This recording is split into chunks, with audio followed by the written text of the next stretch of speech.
여러분 어떻게 설 명절 잘 지내고 계십니까? 네, 지금 잘 드셔서 얼굴들이 반질반질 하시는 것 같아요. 네. 저도 반질반질합니까? 네. 자, 은혜 가운데 명절을 잘 마무리하기를 바라고요. 자, 오늘 말씀은 이 참 명절 되면 좀 편한 설교를 하고 저도 좀 이렇게 편하게 여러분들하고 말씀을 나누면 좋겠는데 막 그냥 그 마음속에 이 말씀을 오늘이라도 좀 전해야 되겠다 싶어서 이 구원과 영생에 관한 말씀을 좀 나누고자 합니다. 뭐 그렇게 생각할 수 있을 것 같아요. 우리 구원 늘 듣는 말이고 영생 또 같은 말 아닌가? 뭐 이런 생각할 수 있습니다만 여러분 그 차이를 좀 생각을 해보시고 또 우리 구원의 차원에서 영생의 차원에서 넓어지기보다 깊이 들어갈 수 있는 시간 되기를 원합니다. 조혜련이라고 하는 코미디언 여러분 아시죠? 예, 조혜련 좀 강하잖아요. 그 여자인데도 불구하고 좀 남성적인 그런 에너지가 넘치는 그런 코미디언입니다. 이분이요, 사실은 그 이모의 영향으로 일본 불교 종교를 믿었어요. 그 아세요? 남묘 호렌케교. 예, 저는 이제 보지는 못했습니다만 이 사람들이 장례식장이나 뭐 이렇게 가면요, 이 단어를 계속 반복한대요. 남묘 호랑케교. 그러면 안 되지 참. 그거를 계속 반복한대요. 그러면 거기에 빨려 들어간다는 거예요. 영적인 거기 때문에 그렇습니다. 그거를 믿었고요. 그리고 자기는 자기 주먹을 믿었다고 그래요. 남자도 아닌데 자기 주먹 믿고 살았대요. 그 같은 코미디언 중에 우리 예수 잘 믿는 코미디언 있잖아요. 여자 이성미 집사의 전도를 받았습니다마는 거부를 했대요. 한 번은 교회를 오라고 해서 갔더니 이성미 집사가 난리가 났습니다. 왔다고, 내가 그동안 기도를 했던 사람이 왔다고 그렇게 막 난리를 치니까 그게 거부망이 생겨서 그냥 나와버렸대요. 그리고 연락을 끊어버렸대요. 관계를 끊어버렸대요. 그런데요, 참 예수 믿게 되는 게 참 희한하죠. 재혼을 했는데 2살 어린 남편이 존댓말을 하지 않더래요. 그래서 나도 좀 대우받고 싶으니까 나한테 존댓말은 써달라, 그게 부탁을 하더랍니다. 그게 남편이요, 듣고 그렇게 해좀 하고, 그래 나도 부탁이 있다고, 교회 한번 나가자고. 이 남편은 교회를 잘 다녔던 남편이었던 것 같아요. 그래서 알겠다고 해서 교회를 출석을 했습니다. 그런데요, 설교 말씀이 너무 재밌게 들려오더라는 거예요. 출애굽기 얘기를 하는데 그 출애굽기 내용들을 쭉 들으면서 자기 나름대로 상상을 한 거예요. 근데 그게 너무 재밌게 들려왔습니다. 그래서 그 다음 주도 나가고 그 다음 주도 나가고 계속 출석을 한 거예요. 3개월쯤 지났어요. 이제 교회를 열심히 나왔으니까 사람들이 이제 그 구원의 확신을 좀 줘야 되겠다. 그래서 영접 기도문 그거를 하자고 했습니다. 따라했어요. 이 내용을 믿느냐 그랬더니 잘 안 믿어지더라는 거예요. 뭐 예수님 부활한 것도 안 믿어지고 또 동정녀 마리아가 예수를 하게 한 것도 낫게 한 것도 안 믿어지고, 그래서 대답을 하긴 했는데 억지로 대답을 한 거예요. 대답을 하라고 하니까. 그런데 그 순간에 자기는 아주 작은 소리로 네 그랬는데 마음속에서 어떤 역사가 일어나냐면 그렇게 되기를 원한다는 마음이 생기는 거예요. 네 믿습니다. 네 믿고 싶습니다. 믿으렵니다. 이렇게 되었다는 것입니다. 근데 이분이 여러분 아시겠습니다만 뭐 한 가지 하면 되게 열심히 하시는 분이에요. 이게 우리가 코미디언 그러면 한 자락 깔고 보는 경향이 있는데 안 그래요. 이렇게 정말 성공한 분들은 자기 나름대로 경제에 올라선 분들이기 때문에 정말 열심히 한 거예요. 그러고 나서요, 예수를 믿으면서 어떤 변화가 있었느냐면 부모님과 세상으로부터 인정받으려고 살았던 무거운 짐. 이분이 8째 딸인데 앞으로 다 그 위가 다 딸이래요. 아들 낳게 하려고 그렇게까지 낳은 거예요. 그러니까 아들이 안 나왔으니까 얼마나 홀대받았겠습니까? 그리고 가정이 너무 어려우니까 이 딸이 가정을 책임지는 일을 한 거예요. 근데 그것 때문에 너무 날마다 무거운 짐 지고 사는 것처럼 힘들었는데 어느 순간 뒷목에서부터 그것이 떨어져 나가는 느낌을 받았답니다. 예수를 믿으면서. 그리고 그것을 경험한 다음에 남편과 함께 교회 등록을 했습니다. 그 이후로 언니도 전도하고요, 엄마도 남묘 호랑케교 거기에 굉장히 열심히 해요. 나는 죽어도 안 믿는다, 예수 안 믿는다 그랬던 분인데 우연하게 그 자기 딸이 간증하는 데 갔다가 얘기 듣고 그러면서 뭐 사돈네하고 얘기하다가 나도 예수 믿어야 되겠다고. 그래서 예수를 믿고요. 좀 놀라운 거는요, 이 어머니가 허리에 침을 박는 그런 수술을 했는데 말씀을 읽다가 그게 점점 좋아져 갖고 이제는 이제 이거 끌고 다닐 수 있을 정도 됐다라고 이야기를 하고 있어요. 그래서 온 가족이 다 예수 믿게 되었고, 그 남동생도 예수 안 믿었는데 어머니가 성경 읽으면서 그렇게 변화되는 모습을 보면서 나도 예수 믿겠다고, 어머니가 하나님 보여줬다고, 그러면서 예수를 믿게 되었다는 겁니다. 예, 여러분, 예수 믿을 때에 어떤 역사가 일어난 겁니까? 그 하나님께서 역사하시는, 예수 그리스도께서 구원의 은혜를 베푸시는 역사를 몸소 체험을 한 거예요. 감사한 일이죠. 그런데요, 저는 이런 얘기를 들을 때마다 감동이 오잖아요. 그래서 어떤 생각이 드느냐면, 그런데 저와 여러분은 오늘도 우리는 그런 구원의 감격을 누리고 사느냐. 그러니까 이 조혜련 이 코미디언은요, 한번 믿으면 열심히 읽는다고 그랬잖아요. 하루에 5시간씩 성경을 읽는답니다. 그래서 지금 100독인가를 했대요. 한 독도 안 읽는데 우리는. 그러니까 그거 구원의 체험이 있고 구원의 역사가 있으니까 그 말씀이 진짜로 받아들여지는 거죠. 그러니까 여러분, 제가 무슨 얘기를 하려고 하는지 아시겠습니까? 우리 구원 모르는 게 아니에요. 영생 뭐 다 아는 것처럼 생각을 해요. 그런데 정말 우리는 구원을 경험하고 구원의 능력을 체험하면서 사느냐, 그거를 우리 질문해 보자는 겁니다. 여러분, 제가 질문 하나 드려볼게요. 한번 대답해 보세요. 구원이 있고 영생이 있고 하나님 나라에 들어가는 것이 있습니다. 이 세 가지에 대해서 좀 차이를 아시고 대답할 수 있으시겠어요? 구원과 영생과 하나님 나라에 들어가는 거. 그것에 대해서 여러분, 혹시 좀 차이가 어떤 것인지 알 수가 있겠습니까? 뭐 이렇게 얘기할 수 있을 것 같아요. 구원이나 영생이나 하나님 나라에 들어가는 거 다 그거 아니냐. 뭐 그런 생각도 하실 수 있을 것 같아요. 그런데 그렇게만 생각하면 성경의 이 구원이라는 단어, 영생이라는 단어, 하나님 나라에 들어가는 것에 대한 이 문자적인 내용들을 우리는 너무 놓치고 있다라고 말씀드릴 수 있어요. 물론 성경에서는요, 이것들을 같은 맥락에서 같은 것으로 설명하는 구절도 많이 있습니다. 예를 들면 마태복음 19장에 보니까요, 부자 청년이 예수님께 나와서 물어옵니다. 그 청년이 얼마나 겸손했는지요, 딱 나와서 무릎을 탁 꿇고 물어보는 거예요. 선한 선생님이요, 내가 무엇을 하여야 영생을 얻으리까 물어봤어요. 그때 예수님이 그 청년하고 막 얘기하면서 네 재산 다 가난한 자들에게 나눠주고 너는 나를 따르라 그랬더니 이 청년이 부자인 거로 돌아갔다 그러지 않습니까? 그러니까 예수님이 그 모습을 보면서 재물이 있는 자는 하나님 나라에 들어가기가 심히 어렵도다. 그러면서 그 영생에 대해서 대답하기를 하나님 나라에 들어가는 것으로 답변을 하셨어요. 그때에 또 제자들이 그것을 보면서 또 뭐라고 이야기하냐면, 그런즉 누가 구원을 얻을 수 있는가라고 질문했습니다. 그러니까 영생에 나왔어요, 하나님 나라에 들어간 것이 나왔어요, 그리고 구원에 대해서 나왔는데 다 같은 맥락으로 이야기를 해요. 그러니까 이게 같은 거라고 생각을 해도 뭐 크게 틀리지는 않을 것 같습니다. 그런데 그렇게만 생각하면, 그러면 뭐 구원이라고 하는 단어를 따로 쓸 필요 없고 영생이라는 단어를 따로 쓸 필요가 없고 하나님 나라에 들어가는 걸 따로 쓸 필요가 없잖아요. 근데 그거를 다 다르게 이야기하고 있다라는 것이죠. 근데 그걸 우리가 차이를 좀 발견해야 구원에 대한 우리의 잘못된 생각, 오해들을 바로잡을 수가 있습니다. 자, 우리 구원에 대한 오해부터 생각해 보면, 오해 중에 한 가지가 뭐냐면, 구원받으면 어디 나라 들어가요?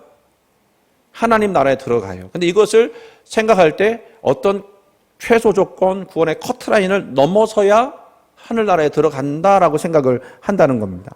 최소 조건. 그것만 되면 나는 구원받았다라고 생각을 하는 거예요. 그게 넓은 의미에서는 틀리지 않지만 그렇게만 생각하면 구원을 넓게 보지 깊게 보지 못한다는 것입니다. 자, 제가 책 하나의 내용을 그 속에 담겨진 그 글을 이야기를 하나 말씀드릴게요. 존 오트버그가 쓴 인생, 영생이 되다라고 하는 책이 있는데요. 이 책에서 아주 흥미로운 이야기를 하나 이야기해 줍니다. 외국 사람 이름이 나와서 좀 그런데 여러분 이해해 주시고 들어보셨어요. 랭스턴 휴즈라고 하는 사람이 있었어요. 어릴 적에 이 사람이 교회를 다녔고 자기가 그 교회 다니면서 구원 얻던 경험에 대해서 이야기합니다. 근데 뭐라고 이야기하냐면요. 잘 들어보세요. 나는 13살에 죄에서 구원을 받았다. 하지만 진정으로 구원을 받지는 못했다. 이게 무슨 말이에요? 구원받았다고 그러는데 또 한편으로는 구원받지 못했다라고 그렇게 얘기합니다. 근데 내용을 보니까 그럴 만하다 싶은 생각이 드는 거예요. 왜 그러냐면 이 랭스턴 휴즈가 어릴 때 13살 때죠. 이모를 따라 교회 부흥 집회에 참여를 했습니다. 근데 그때만 해도 옛날이니까 부흥사 목사님들이 천국과 지옥에 대한 설교를 했던 것 같아요. 그런데 이 지옥을 너무 무시무시하게 막 얘기를 하는 겁니다. 그리고 나서 구원 초청을 하는 거예요. 여러분은 잘 모르시겠지만 미국에는 구원 초청이 있어요. 빌리 그레함 목사가 한국에 와서 했던 것이 구원 초청이었거든요. 예수 믿을 사람도 앞으로 나오라고. 그래서 나오게 해서 기도하게 했던 그 내용을 여러분 아시는지 모르겠어요. 어쨌든 구원 초청을 했습니다. 예수 믿기로 작정한 사람들이 앞으로 나갔어요. 근데 보니까 딱 두 사람이 안 나가고 있더라는 거예요. 누구만 안 나가고 있느냐? 그 휴즈라고 하는 이 13살짜리 아이하고 옆에 보니까 아버지가 순회 전도자인데 그 아들이 안 나가고 있는 거예요. 그러니까 다 믿는 집안의 아들들인데도 안 나가는 거예요. 못 나가는 거겠죠. 그래서 이 사람들이요, 그렇게 막 기도하다 이 두 아이만 남았으니까 사람들이 다 모여서 이 두 아이를 뺑 둘러서 막 기도를 하는 거예요. 근데도 안 나가니까 어떻게 하겠어요, 사람들이? 더 뜨겁게 기도를 하는 거예요. 그래도 안 나가니까 막 울부짖으면서 기도를 하는 거예요. 얼핏 보면 빨리 나가라고 그러는 것 같이 느껴지는 거죠. 그러니까요, 그 옆에 있던 그 순회 전도자의 아들이 그 휴즈라고 하는 아이 귀에다가 대고 뭐라고 얘기하냐면 더 이상 앉아있지 못하겠다. 그냥 나가서 구원을 받자. 그래서 나갔다는 거예요. 그런데도 이 휴즈는 안 일어났어요. 왜 안 일어나냐면 예수님이 오실 거라고 하는 걸 기다리고 있는 거예요. 자기 나름대로 예수님이 자기에게 오실 거라고 기대하고 기다리고 있는 중인데 안 오시니까 못 나가고 있었던 거예요. 그러니까 굉장히 정직한 아이였죠. 그러니까 회중이 어떻게 했을까요? 거기 모여있는 사람들. 다 울고 불고 막 하는 거예요. 이거 안 나가면 안 되는 상황이 된 거죠. 그죠? 무슨, 이게 그 분위기를 아시겠습니까? 그러니까 이모는요, 더 간절한 목소리로 애원을 하고 막 흐느끼는 거, 막 그러면서 거기서 안 나갈 수 있는 사람이 있을까요? 그러니까 결국은 예수님이 자기에게 오셨다고 말하고 앞으로 나가서 구원을 받았어요. 그러니까 이게 뭐라고 그러냐면 나는 죄에서 구원을 받았다. 하지만 난 구원받지 못했다. 이 아이가 집에 돌아와서 엉엉 울었대요. 왜? 자기 거짓말했다고 속으로. 근데 사람들은 얘가 구원의 은혜를 받아서 우는 줄 알고. 자, 이게 여러분 제가 이 이야기를 여러분한테 전해드리는 이유는 뭐냐면 여러분 그 아이가 누구도 그럴 거예요. 그 강단 앞에 나가서 기도를 하는 것으로 구원받았다고 우리는 이야기를 하지만 정말 그게 구원받은 거냐는 거죠. 그것만 되면 어떤 최소 조건만 채워놓으면 구원받은 거라고 우리가 이야기할 수 있는 거냐 말할 수 있는 거예요. 우리가 오해하는 것 중에 한 가지는 구원을 영접 기도문 하나 외우면 그것을 고백하면 구원을 받았다고 생각하는 겁니다. 더 이상 아무것도 필요 없다라고 생각하는 거예요. 근데 그렇게 말한다면 신앙은요, 혼란과 좌절에 빠질 수밖에 없어요. 왜냐하면 그런 조건들을 지켰다고 해서 그 휴즈라고 하는 아이들처럼 자기 마음속에 어떤 변화가 일어나는 건 아닐 수 있기 때문에 그래요. 물론 이렇게 기도문을 통해서 또 교회에 참석하다가 은혜를 받고 구원받는 경우도 있어요. 그게 없다고 하는 말이 아니에요. 근데 그게 절대 조건은 아니라는 겁니다. 정말로 구원을 확신한 사람들, 그런 가정 가운데서 확신한 사람들은 어떤 분들이냐? 시간이 걸리지만 십자가와 예수 그리스도를 이해하고 그리고 하나님이 나를 얼마나 사랑하신지를 발견하게 되면서 그 구원의 감격을 누리고 더 나아가서는 영적 성장을 거치면서 구원의 확신을 확신하게 되었다라는 거죠. 그래서 여러분 제가 여러분한테 말씀드리는 것은 어떤 최소 조건만 여러분 충족했다고 구원 받았다고 말할 수 없다라는 거예요. 예를 들면 그 최소 조건이 뭐예요? 교회 열심히 나오면 구원 받은 거 아니야? 내가 그렇게 열심히 교회 다녔는데 그게 아닐 수 있다는 거예요. 11조 열심히 했는데 11조 열심히 하면 구원 받은 거 아니야? 그게 아니라는 거죠. 또 한 가지 구원에 대한 오해는 뭐냐면 구원 받으면 우리가 살고 있는 이 세상에서 저 아름다운 저 세상으로 가는 거다라고 생각을 하는 건데 단순히 그것만 생각하는 나쁜 곳에서 좋은 곳으로 탈출하기 위해서 죄 용서를 받는 거죠. 구원의 핵심은 우리를 천국으로 데려가는 것이 아니고요. 여러분 잘 들어보시기 바랍니다. 지금 예수님이 말씀하셨던 구원의 내용은 다 그거예요.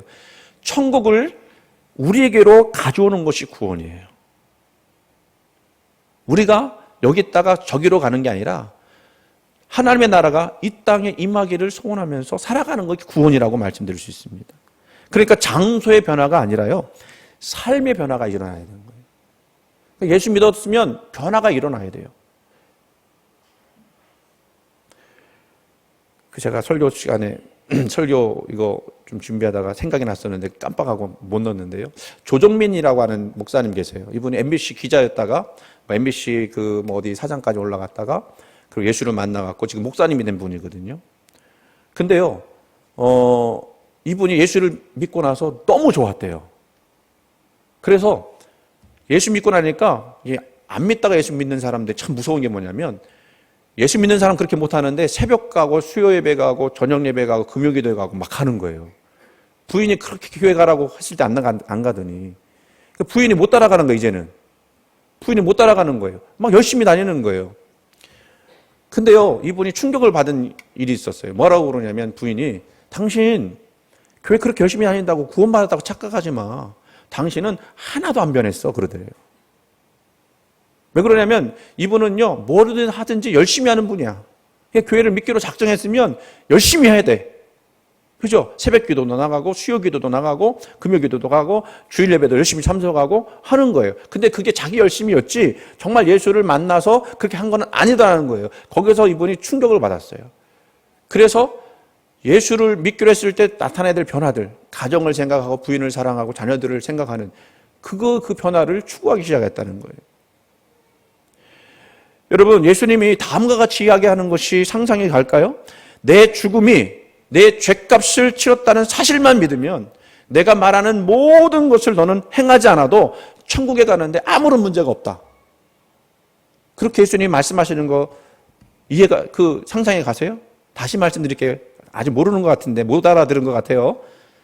네? 잘 들어보세요. 예수님이 이렇게 말씀하시는 게 이해가 되냐고요. 그렇게 말씀하셨다는 얘기가 아니고, 내 죽음, 예수님의 죽음이 너의 죄값을 치렀다는 그 사실만 믿으면 내가 말한 대로 하지 않아도 너는 천국행에는 아무런 문제가 발생하지 않는다라고 말씀하실 때 그게 상상이 됩니까? 무슨 얘기인지 이해가 되셨어요?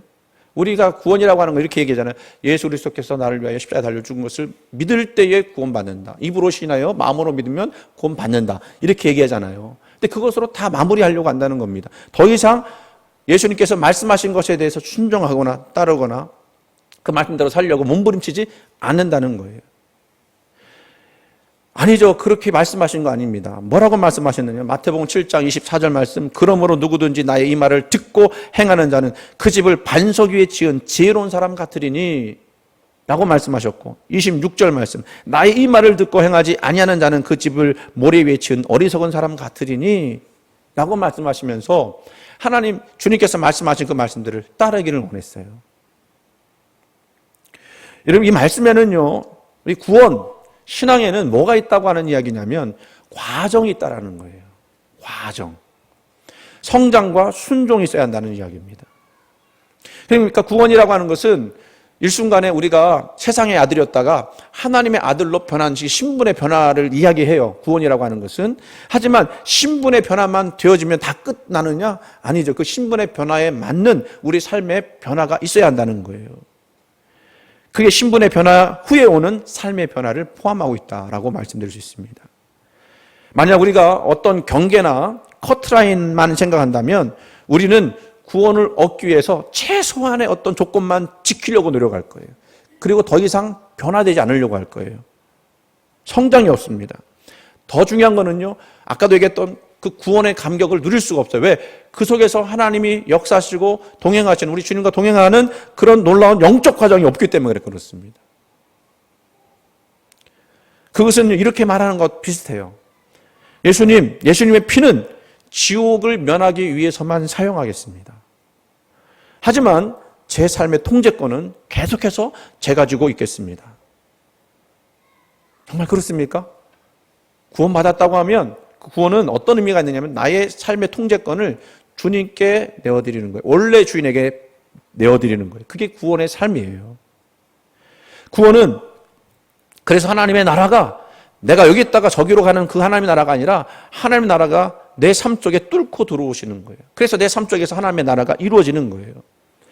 누가복음 19장 삭개오의 이야기가 나오는데 그 이야기가 아주 좋은 예가 될 수 있습니다. 삭개오가요, 예수님 지나가신다는 이야기를 듣고 너무너무 보고 싶어서 뽕나무 위에 올라갔습니다. 그 나이 많은 사람이 애들처럼 올라간 거예요. 자기 창피한 줄도 모르고. 예수님이 보시고 삭개오야 내려오라. 그래서 예수님 만나게 되죠. 그리고 자기 집으로 초청합니다. 예수님 가시겠다고 하죠. 누가 요청하지 않았음에도 그 삭개오는 그 순간에 예수님께서 자기 집에 오신 것을 보고 자신이 변할 것에 대해서 이야기합니다. 뭐라고 그랬냐면 삭개오가 서서 주께 여짜오되 주여 보시옵소서 내 소유의 절반을 가난한 자들에게 주겠사오며 만일 누구의 것을 속여 빼앗은 일이 있으면 내 갑절이나 갚겠나이다. 아멘. 아직 행동으로 보여진 것도 아니고요. 예수님이 강요해서 그렇게 한 것도 아니에요.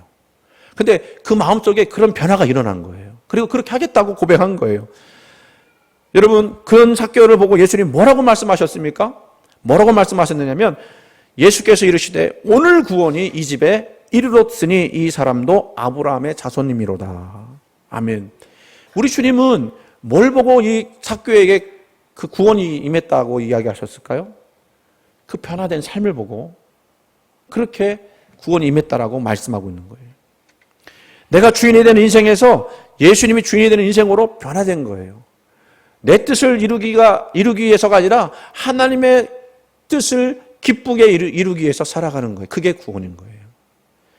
그렇게 할 때 우리는 우리가 알지 못했던 하나님의 놀라운 인도하심과 사랑과 함께하심을 경험하게 되는 것입니다. 자, 이게 구원에 관한 말씀이에요. 그러면 영생은 뭔가요? 제가 구원과 영생, 오늘 하나님 나라에 들어가는 것은 같은 비슷한 의미이기 때문에 빼고요. 이 구원과 영생에 대해서만 말씀을 나누는데 영생을 가만히 생각해 보니까 구원을 유지할 수 있는 내용이 바로 영생이다라는 걸 알게 됐습니다. 자, 오늘 말씀에서 드리고 싶은 내용이에요. 야, 여러분, 우리가 구원받으면 뭘 얻었다고 그러죠? 영생 얻었다고 그래요. 맞습니까? 예수님을 우리가 믿는 순간 우리는 영원한 생명에 들어가게 된 겁니다. 그래서 우리는 구원과 영생을 완전히 동일한 것으로 생각을 하는데 아까 말씀드렸던 것처럼 구원과 영생을 그냥 하나로만 생각하면 영생에 담긴 그 의미들을 놓칠 수가 있어요. 영생도 마찬가지입니다. 우리가 오해하는 것이 뭐냐면 진짜 그것은 우리가 죽고 나면 들어가는 영원한 생명을 얻는 것으로 이렇게 이해를 하게 되는 거죠. 그래서 오늘 말씀 아니군요. 예수님께서 단도직입적으로 영생에 관해서 말씀드린 그런 내용들이 있는데 마태복음 19장 16절 아까 그 부자 청년에 관한 내용이죠. 어떤 사람이 주께 와서 이르되 선생님이여 내가 무슨 선한 일을 하여야 영생을 얻으리까? 17절 말씀 보니까 예수께서 이르시되 어째요 선한 일을 내게 묻느냐? 선한 이는 오직 한 분이시라. 내가 생명에 들어가려면 뭐를 지키라? 계명들을 지키라. 그런데 여기서 영생 얻느냐고 물어봤는데 생명에 들어간다라고 이야기를 합니다. 이 얘기는 무슨 얘기냐면 생명에 들어가려면 즉 영생을 얻으려면 계명들을 지켜야 한다, 순종해야 한다라고 하는 겁니다. 그러니까 영생이라고 할 때 우리는 편안히 쉬고 또 마음도 편하고 그리고 정말 아무것도 하지 않아도 되는 그런 상황으로 우리 영생을 생각하지 않습니까? 그렇잖아요. 죽으신 분이 돌아가셨으면 영생 얻었다 그러는데 그분은 하늘나라에서 편히 쉴 거 아닙니까? 그런 의미로 받아들일 거 아니에요. 그런데 예수님은 그렇게 말씀하지 않으셨어요. 여러분 성경을 잘 찾아보시면 영생이라고 쓰여진 단어 좌우를 앞뒤를 잘 살펴보면 항상 계명들이 나와요. 계명을 지켜야 한다라고 말씀합니다. 사복음서 영생에 관한 그 말씀 중에 그 최후 심판 때 양과 염소를 나누는 내용들이 나오거든요. 여러분 그 양과 염소를 나누는 기준이 뭔지 아십니까? 예수 그리스도를 믿는 것이 기준이 아니고요. 그거는 이제 포함된 것이겠습니다만 뭐라고 그러냐면 지극히 작은 자에게 행한 것이 영생에 들어가기도 하고 또 영벌에 들어가기도 하신다는 거예요. 그게 기준이었어요. 그 계명을 지켰느냐 안 지켰느냐 하는 거였죠. 무슨 뜻입니까? 영생이라고 하는 것은 결코 이곳에서 저곳으로 간 상태를 말하는 것이 아니라는 거예요. 영생은 다름 아닌 우리가 구원을 얻었다고 하면 영생 받았다고 한다면 우리가 행함으로 구원 받는다는 의미가 절대로 아니고요. 내가 영생을 얻었기 때문에 최선을 다해서 하나님 뜻을 이루게 애쓰는 것을 영생이라고 하는 거예요. 그래서 영생은 물론 우리가 죽고 난 다음에 가야 할 나라이기도 하지만 그렇게만 생각하면 여기서 누릴 그 영생의 기쁨을 누리지 못하게 된다는 말씀 드리고 있는 거예요. 영생은 지금 여기서 누려야 하는 것입니다. 그 영생은요, 그래서 우리의 시간을 뚫고 우리에게 임하신 거예요. 여기서 누리라고. 그래서 그 영생은 누구와 하나가 되어지는 것이냐? 생명이신 하나님과 하나가 되어져 살아가는 것을 영생이라고 그래요. 근데 그 하나가 되어서 살아가는 것이 죽은 다음에만 이루어진다면 우리가 이 땅에서 살아가는 그 삶이 너무나도 고달프지 않겠습니까? 그러니까 여기서 우리 주님과 함께 살아가는 거예요. 오늘 말씀 한번 읽어보겠습니다. 영생은 곧 유일하신 참 하나님과 그가 보내신 자 예수 그리스도를 아는 것이니다 그랬어요. 영생은 아는 것이래요. 이 아는 것이라고 하는 것은 여러 번 말씀드렸어요. 기노스코라고 하는 단어인데 이거는 하나님과 예수 그리스도를 동시에 아는 것으로서 예수와 하나님의 인격적 하나됨을 증거하고 그리고 그 안다라는 뜻을 결국 우리가 그 영생하시는 하나님과 하나가 되어지는 영적 상태를 말하는 거예요. 그러니까 우리가 정말 놀라운 생명의 근원이 되시는 하나님께 하나가 되어졌을 때 그때 우리는 육체의 한계가 있고 생명의 한계가 있는 우리였지만 영원하신 하나님과 하나가 되어짐으로 우리도 역시 영생을 누리게 되었다라는 것입니다. 근데 그게 우리가 말하는 저 높은 곳에 있는 하늘나라가 아니라 내 마음속에서 이루어져야 하는 것이라고 말씀드릴 수 있는 거예요. 여러분 안다라는 것을 여러분 생각해 보세요. 물론 우리가 정보를 안다라고 이야기할 수 있어요. 우리 뉴스를 보면서 뉴스에 나온 사건들을 안다라고 이야기하지만 성경은요 그렇게 얘기하지 않습니다. 그 안다라는 것은 성격과 속성까지도 속속히 안다라는 그런 의미예요. 신자들이 하나님을 안다고 할 때 우리가 오해하는 것 중에 한 가지가 성경 말씀 잘 알면 자기가 대단한 신앙이라고 생각하는데 그게 아니고요. 성경 말씀을 많이 알지 못해도 늘 하나님과 동행하는 삶이라면 그게 하나님을 아는 거예요. 그거는 인격적으로 만나는 거죠. 말씀이 우리 가운데 들어오셔서 말씀의 역사가 일어나요. 제가 또 설교 준비하다가 여러 가지 또 자료들을 찾다가 또 간증 하나 봤는데 또 설교 내용 없는데도 말씀드릴게요. 그 80 몇 세 할머니예요. 권사님 같아요. 근데 이분이요, 말씀을 600구절을 말씀을 외우는 분이에요. 근데 이분이 말씀만 외우는 게 아니라 그 말씀을 외우다가 보니까 그 말씀이 막 능력으로 나타나는데 한 번은 지하철을 타고 가는데 지하철 문이 딱 열리면서 어떤 할머니보다는 덜 된 아주머니가 들어오는데 너무 다리가 심하게 굽어졌더래요. 그래서 물어봤어요. 어디 가시냐고 했더니 저쪽 그 다른 땅에 있는 밭에 가서 일을 하려고. 근데 그 다리를 가지고 그렇게 일하는 거예요. 어릴 때 뭐가 좀 잘못됐는데 돈이 없으니까 치료를 못 받은 거죠. 왜 치료 안 받으십니까? 그랬더니 돈이 없어서 못 받았다고. 근데요, 이분이요, 성경 말씀 외운 것 중에 뭐가 있냐면 선한 일을 행하게 하기 위함이라는 말씀이 생각나는 거예요. 그래서 잠깐 시간 있느냐고.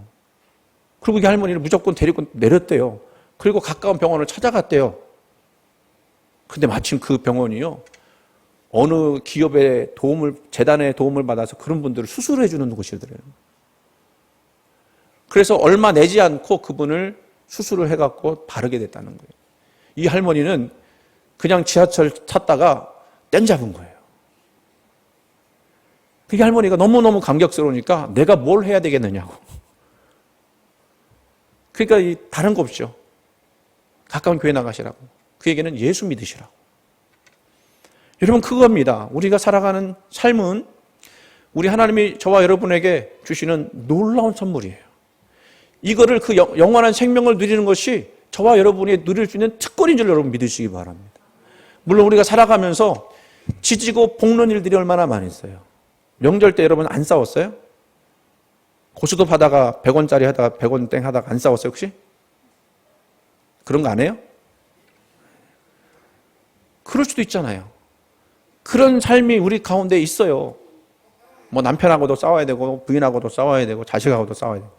근데 그런 과정 가운데서 우리는 누구와 하나가 되어지면 된다? 하나님의 생명과 하나가 되어지면 된다. 그게 영생이라고 하는 거예요. 영원한 생명에 잇대어 산다는 그런 의미예요. 이걸요, 좀 부정적인 의미로 써서 나쁜 말처럼 쓰여지는데 이걸 이렇게 표현했으면 좋겠어요. 한통속. 우리와 하나님은 한통속이에요. 한통속의 의미를 찾아봤더니 서로 마음이 통하는 모임의 동아리래요. 마음이 통하는 거예요.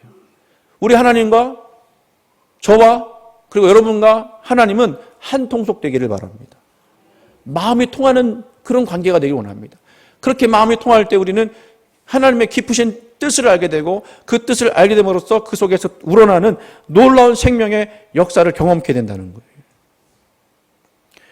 그래서 여러분, 이것은 안다라고 하는 것은요, 정보에 대한 얘기가 아니라 인격 대 인격, 존재와 존재의 속성이 그냥 하나가 되어져 버리는 역사를 우리 영생이라고 말씀드릴 수 있습니다. 근데요, 우리가 이 구원과 영생을 잘못 생각할 때 어떤 생각을 하냐면, 대부분 성도들이 하나님이 나를 위해서, 예수님이 나를 위해서 십자가 달려 죽으셨다고 하니까 내가 그 십자가 은혜를 좀 갚아야 되지 않겠는가, 이런 생각을 하시는 심정으로 신앙생활하는 분들이 있어요. 이게 나쁘다는 건 아니에요. 그래야 되죠. 그렇죠? 저와 여러분이 나를 위해서 피 흘리신 예수님 위해서 수고하고 헌신해야 되는 건 맞습니다. 그런데 그거는 우리가 영생을 누리는 최고의 경지는 아니라는 거예요. 이게 참 신앙에 있어서 어려운 부분인데, 생명을 누리고 우리 영생하는 것이 뭐냐라고 할 때 거기 빨간 것이 좀 띄워주세요. 하나님을 아는 것의 경지. 뭐냐면 하나님과 함께하는 삶, 하나님을 위한 삶, 하나님의 보호 아래 있는 삶, 하나님의 능력으로 사는 삶. 이게 영생과 하나가 되어지는 삶이라고 말씀드릴 수 있습니다.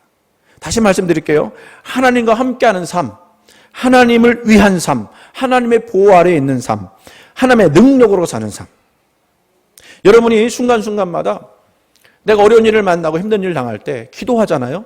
하나님, 내가 이 일을 감당할 수 있도록 힘주세요. 그러면 그게 하나님과 여러분이 한 통속이 된 거예요.